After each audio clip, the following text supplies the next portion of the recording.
में तैयारी करते हैं इसकी। प्री मेंस और इंटरव्यू, तीन चीजें होती है। प्री जो होता है ये आपका स्क्रीनिंग एग्जाम होता है। कैसा एग्जाम होता है? स्क्रीनिंग होता है, मतलब छंटनी करनी होती है। खूब सारे फॉर्म आ गए, अब इनमें से कुछ को बाहर निकालो, कुछ को अंदर रख लो, केवल स्क्रीनिंग है वो। 150 क्वेश्चन आते हैं। कितने क्वेश्चन आएंगे? सारे एबीसीडी वाले ऑब्जेक्टिव। कैसे आएंगे? सारे के सारे ऑब्जेक्टिव क्वेश्चन आएंगे। 150 में से कुछ लोग होंगे, सॉरी, पहले पेपर में कुछ लोग होंगे जिनको किसके लिए पास करेंगे? वो मेंस के लिए पास करेंगे। ज्यादातर संभावना यह होती है कि मान लो सीट 1000 है तो उसके 15 गुना लोग प्री में पास कर दिए जाएंगे।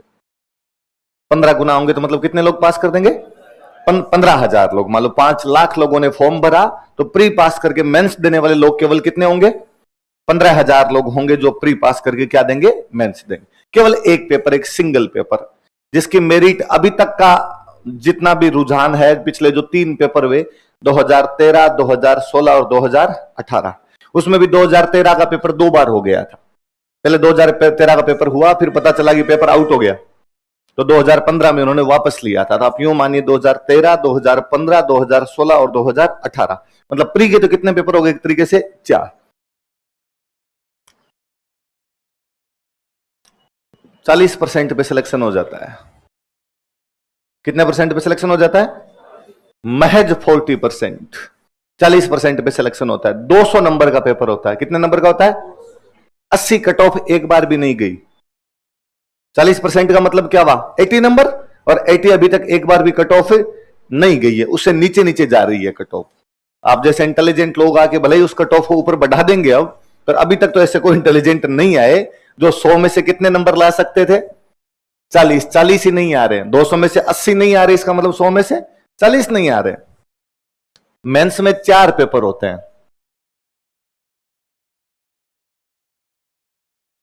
कितने पेपर होंगे? अच्छा, प्री में क्या आएगा सर? तो प्री में वो सब कुछ आएगा जो आपने आज दिन तक पढ़ा है। History, polity, economy, geography, science, maths, reasoning, current, यही पढ़ते हैं बेसिकली, मोटी मोटी चीजें, वो तमाम चीजें। हिस्ट्री आएगी, पॉलिटी आएगी, economy, geography, science, maths, reasoning और करंट।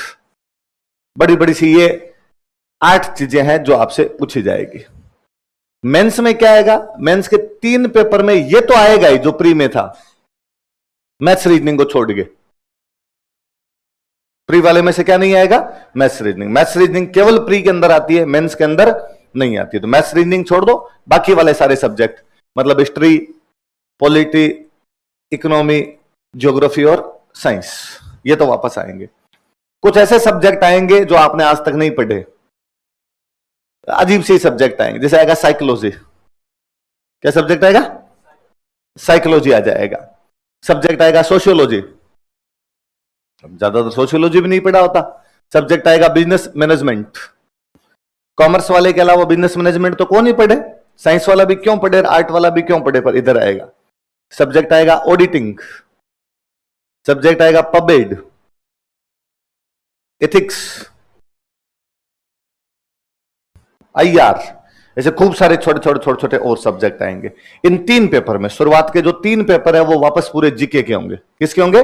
जीके के। और जीके में ये सब चीजें आएगी। अच्छा, क्या सर इसमें भी एबीसीडी भरने होंगे? नहीं, इधर एबीसीडी नहीं भरने होंगे। इधर आपको 15 वर्ड्स में लिखने पड़ेंगे, 50 वर्ड्स में लिखने पड़ेंगे और 100 वर्ड्स में लिखने पड़ेंगे। अभी तक का तो यह है। आप एग्जाम दो तब तक आरपीसी चेंज कर दे तो बात दूसरी है, और अभी तक यह है कि आपको कितने कितने वर्ड्स में लिखने होते हैं आंसर? 15 वर्ड्स में, 50 वर्ड्स में और 100 वर्ड्स के अंदर लिखने होते हैं आपको। एक चौथा जो पेपर आता है वो आता है लैंग्वेज का। किसका पेपर है ये? इसमें आती है आपकी हिंदी, इंग्लिश। 120 नंबर की हिंदी और 80 नंबर की इंग्लिश। ये तीनों पेपर भी 200 के होते हैं।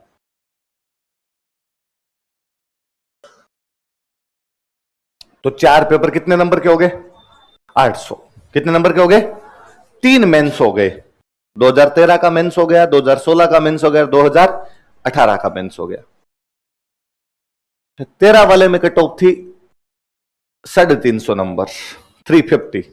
यदि कोई 800 में से 350 नंबर लेके आ जाता है तो उसका मेंस क्वालिफाई है। 800 में से कितने 350 लेके आ जाते हो तो आपका क्या माना जाएगा, मेंस क्वालिफाई मान लिया जाएगा। 2016 में ये कट ऑफ थोड़ी नीचे गई, तो इस बार तो 327 भी लेके आ जाओगे तो भी आपका क्या मान लिया जाएगा, पास मान लिया जाएगा। 18 वाले में थोड़ा सा फिर बढ़ी, 344 कितनी चली गई। ये सारे किस में से नंबर है, 800। 800 में से यदि आपके 350 से ऊपर आ गए थे तो आप इंटरव्यू देंगे, 327 से ज्यादा आ गए थे तो इंटरव्यू देंगे। इस बार कहा गया कि 344 से ज्यादा आएंगे तो इंटरव्यू देंगे। 50% नहीं जा पा रही है। कितनी नहीं जा पा रही है, मतलब लोगों से आधे नंबर भी नहीं लाए जा रहे हैं। कितने नंबर के पेपर होते हैं, 800। आधा होता तो कितने नंबर होने चाहिए थे, 400। कितने नंबर होने चाहिए थे, और 400 अभी तक तो आ नहीं रहे हैं। 400 का मतलब तो आप टॉपर हो। 800 में से यदि 400 नंबर लेके आ जाते हो इसका मतलब आप किस में आते हो, टॉपर के अंदर आते हो। एक तो केवल सिलेक्शन है, एक टॉप करना, दो अलग अलग बातें होती है। आधे नंबर ले आओगे तो मतलब अपने टॉप कर जाएंगे। तीसरा इंटरव्यू होता है 100 नंबर का। कितने नंबर का होता है, 100 नंबर का होता है। मेंस के और इंटरव्यू के नंबर मिला के आपकी फाइनल मेरिट बनती है। फाइनल जो भी मेरिट होती है किसको मिला के बनती है, मेंस और इंटरव्यू। इसका मतलब है प्री तो केवल स्क्रीनिंग है, वो लाइन टच है। कबड्डी होता है, कबड्डी, कबड्डी में लाइन टच होता है। भाई आप टच कर देते हो लाइन को, उसके बाद वापस आ सकते हो।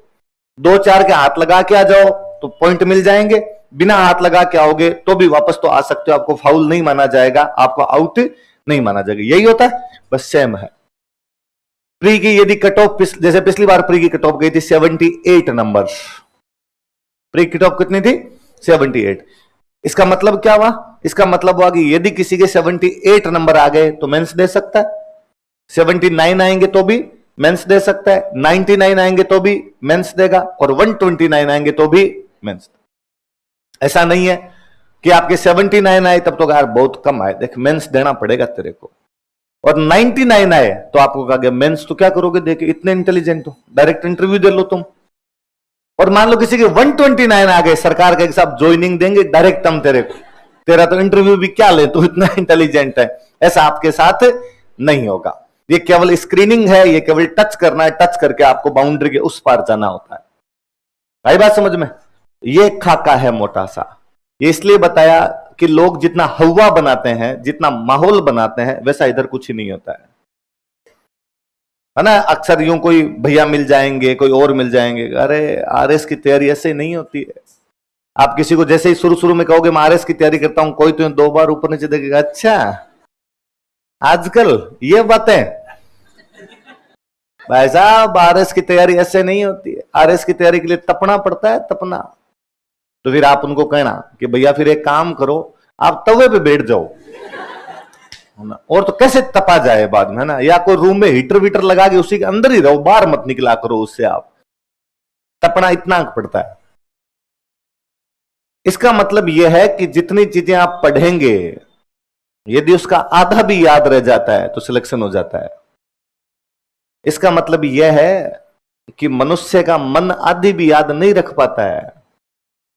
अब खूब सारी चीजें पढ़ेंगे पर उसमें से याद आपको आधी भी नहीं रहेगी। आधी भी याद किसी के रह जाती है तो उनके सिलेक्शन हो। इसका मतलब यही तो हुआ। ऐसा कौन बंदा होगा कि 800 नंबर का पेपर आता है, ऐसा तो कोई होगा नहीं जो पहले से सोच के जाएगा कि मैं 400 का ही करूंगा।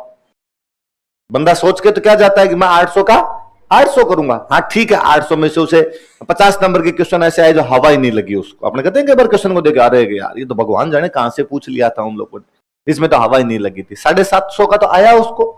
750 का तो वो था जो वो पढ़ के गया था, जो उसने पहले पढ़ा था, उसके नोट्स में था, उसकी बुक में था, सब जगह वो लिखा हुआ था 750 का तो। लेकिन उसके याद नहीं रहा वो उतना, उसके याद उतना ही रहा जितना 350 का 400 के बीच में से नंबर होते हैं, इतना याद रहा, इतने उसके नंबर आ गए, इतना वो लिख के आ गया। बोर्ड के बीच में हूं एकदम। अच्छा, इनको ऑनलाइन वालों को दिख नहीं रहा, और नहीं दिखे मजे नहीं आते इनको। अच्छा चलो भाई मजे लीजिए फिर आप, है ना, बातें सुन के तो करेंगे क्या। तो मतलब आधा किसी की याद रह जाता था, आधा याद रहने से क्या हो जाता है, आपका सिलेक्शन हो जाता है। भले बड़ी बात है। आप यदि और देखेंगे, मैं थोड़ा सा इससे आगे और बढ़ूं, कल सब इंस्पेक्टर का एग्जाम हुआ था, पेपर देखा किसी ने, है ना? 100 क्वेश्चन थे। जीके में कितने क्वेश्चन थे? यदि आप नजर घुमाएंगे, सिंपल सा था, ज्यादा टफ नहीं था, ठीक ठीक सा पेपर था वो। यदि आप उस पर नजर घुमाएंगे तो आपको लगेगा कि यार 100 में से ज्यादातर क्वेश्चन राजस्थान के हैं। ज्यादातर क्वेश्चन किसके हैं? राजस्थान के। बस 40 प्लस क्वेश्चन के आसपास जो मिलेंगे आपको, किसके मिलेंगे? राजस्थान के क्वेश्चन मिलेंगे। तो आपको लगता है ये क्या तरीका हुआ भाई? इंडिया जीके और वर्ल्ड जीके तो खा गए आप। जो कि हम इधर पढ़ते हैं कि भाई कौन कौन सी जीके पढ़नी होती है, तो कोई अपने कहता है भाई राजस्थान जीके पढ़नी है, इंडिया भी पढ़नी पड़ेगी, पूरी दुनिया का ध्यान भी आपको रखना पड़ेगा। पर उधर क्वेश्चन जब देखे तो 40 के आसपास क्वेश्चन तो केवल किस में से थे? राजस्थान में से। फिर थोड़े बहुत इंडिया के भी थे, थोड़े बहुत वर्ल्ड के भी थे। ये मतलब 100 में से 40 तक बड़ा पोर्शन तो केवल और केवल कौन ले गया? राजस्थान ले गया।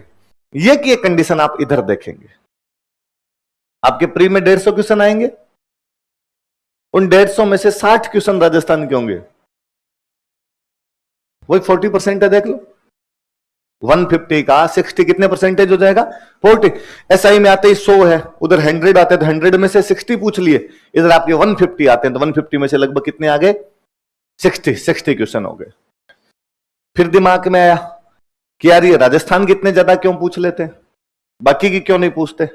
तो हम जिस प्रशासनिक सेवा की तैयारी करने जा रहे हैं, या हम जिस राज्य में नौकरी करने के लिए जा रहे हैं, उस राज्य का नाम क्या है? और कम से कम जो राजस्थान में नौकरी करे उसको राजस्थान के बारे में तो पूरी जानकारी होनी चाहिए। ऐसा कोई आदमी, ऐसा कोई बंदा जिसको राजस्थान की पूरी जानकारी नहीं हो, हम मानते हैं ऐसा कि वो राजस्थान में उतनी अच्छी सेवा नहीं दे पाएगा जितना कि कोई इसको जानने वाला दे सकता है। यही बात हुई। आप में से किसी को डायरेक्टिव उठा के भेज दिया जाए कि सब मणिपुर जाके नौकरी कर, तो कई दिन तक तो उनकी भाषा समझने में टाइम लग जाए, कई दिन उनकी कल्चर समझने में टाइम लग जाए। एक आया आप यहां करते हैं, आपका तो मैं भाषा समझता हूं, मैं इनकी कल्चर भी समझता हूं, आप तमाम चीजें जानते हैं। तो कोई भी राज्य चाहेगा कि उसके प्रशासनिक अधिकारी कम से कम उसकी कल्चर को तो समझे, उसकी व्यवस्था को तो समझे, उसकी ज्योग्राफी को तो समझे। एक कारण तो यह होता है।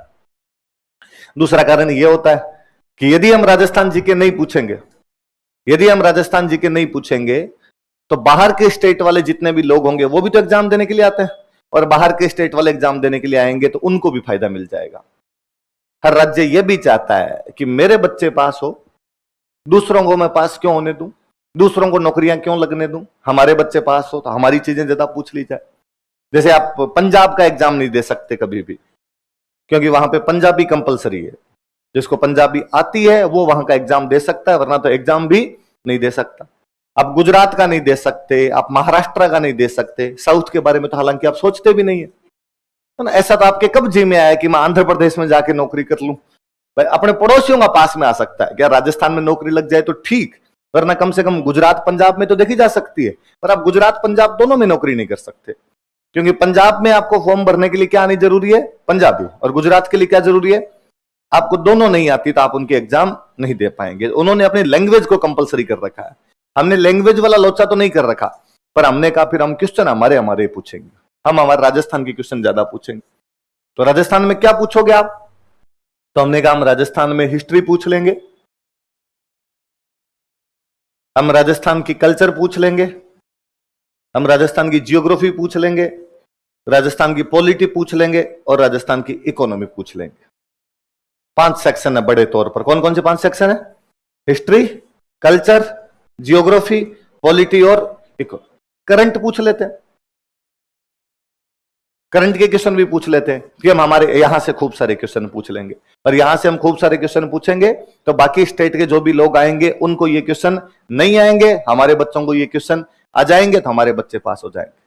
पहले नहीं पूछा करते थे, 2003 के बाद में रुझान थोड़ा बढ़ा। 2003 से पहले तक थोड़ा कम हुआ करता था कि राजस्थान के क्वेश्चन। फिर अपने एक आरपीसी में चेयरमैन बने थे सीआर चौधरी, सुना होगा नाम, कैबिनेट मिनिस्टर रहे थे पिछली मोदी गवर्नमेंट के अंदर, मिनिस्टर हुआ करते थे सीआर चौधरी सर। तो सीआर चौधरी सर ने ये शुरू किया कि भाई अपने क्वेश्चन ज्यादा पूछे जाए। अपने राजस्थान के क्वेश्चन ज्यादा पूछे जाए तो मतलब वो चेयरमैनशिप थी, उसके बाद में लगातार जितने भी लोग आए उन्होंने राजस्थान के क्वेश्चन पूछने ज्यादा शुरू किए। तो शुरुआती दौर के अंदर वो हिस्ट्री के क्वेश्चन ज्यादा पूछते थे। और वो जब महाराणा प्रताप का जन्म कहां पर हुआ था, कुंभा ने फलाना युद्ध कौन सी चोटी पे चढ़ के लड़ा था, फलाने राजा की मृत्यु कहां पर हुई थी, इस प्रकार के क्वेश्चन खूब सारे पूछते। पर बाहर के स्टेट वाले लोग ये क्वेश्चन भी याद कर लेते। कोई आपकी एक मैगजीन लेके जाते टोंग फटक से, उसमें से याद कर लिए फलाना राजा कहां पैदा हुआ था, फलाने राजा कितनी लुगाइयां थी, फलाने राजा के कितने टाबर थे, कौन सा टाबर उसके बाद राजा बना था, सब याद कर लिया। तो उनको लगा यार इससे तो पार नहीं पड़ेगी। तो उन्होंने अपने को मूव किया, वो कल्चर की तरफ आए और उन्होंने कल्चर के पूछने शुरू कर दिए। और उन्होंने पूछने शुरू किया कि खेजड़ी की पूजा कब की जाती है। उन्होंने कोई पूछने शुरू किया कि कौन से लोक देवता ऐसे हुए, कौन से फोक डेटीज ऐसे हुए जो गायों की रक्षा के लिए लड़ते हुए मारे गए थे, कौन से लोक देवता ऐसे हुए जिनके मंदिर पे ले जाने से सांप का कटा हुआ व्यक्ति जिंदा हो जाता है। इस प्रकार के क्वेश्चन पूछने शुरू किए। तो बाहर वालों को लगा यार ये सांपन बिच्छून भगवान जाने क्या क्या पूछने लग गए।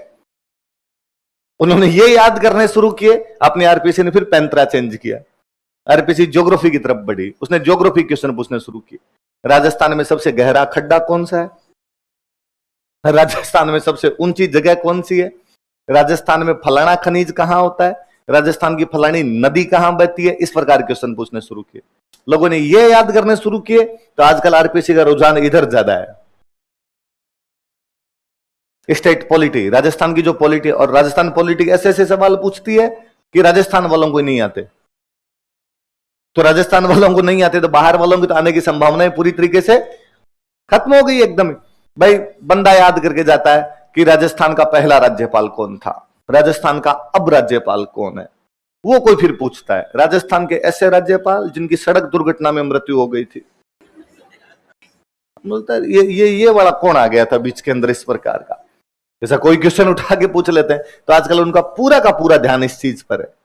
मुझे लगता है जब हम ये तैयार कर लेंगे तब आरपीसी फिर आगे बढ़ेगी। फिर आरपीसी किसको पूछेगी, हालांकि इकोनॉमी की अब भी खूब सारे क्वेश्चन पूछती है। वो इकोनॉमिक सर्वे के क्वेश्चन पूछती है। कहां से क्वेश्चन आते हैं, इकोनॉमिक सर्वे। हर जो गवर्नमेंट होती है, बजट जानते हो, बजट जब बजट पेश किया जाता है, बजट से 2 दिन पहले हर गवर्नमेंट अपना इकोनॉमिक सर्वे पेश करती है। उस इकोनॉमिक सर्वे में गवर्नमेंट बताती है कि हमने कौन कौन सी योजना चलाई, किस योजना पे कितने कितने रुपए लगाए। और वो स्टूडेंट को चाहती है कि स्टूडेंट याद कर ले कि हमने इतने रुपए खर्च किए, इतनी योजना चलाई है। स्टूडेंट याद करता है क्योंकि उसके तो एग्जाम में आएंगे, पर स्टूडेंट फिर उनका प्रचार भी तो करेगा। फिर मान लो घर में आपके पापा कहे कि इस सरकार ने तो कोई काम नहीं किया, आपको पापा 26 योजना चलाई है, मैंने याद की है, मेरा जीव जाने क्या काम किए इसने, क्या काम नहीं किया। तो ये पापा को समझाने के लिए सरकार चाहती है कि आप उसकी तमाम योजनाएं याद करें और पापा को बताएं कि सरकार निकम्मी नहीं है, वो काम कर रही है, हमने याद की है इसकी योजना।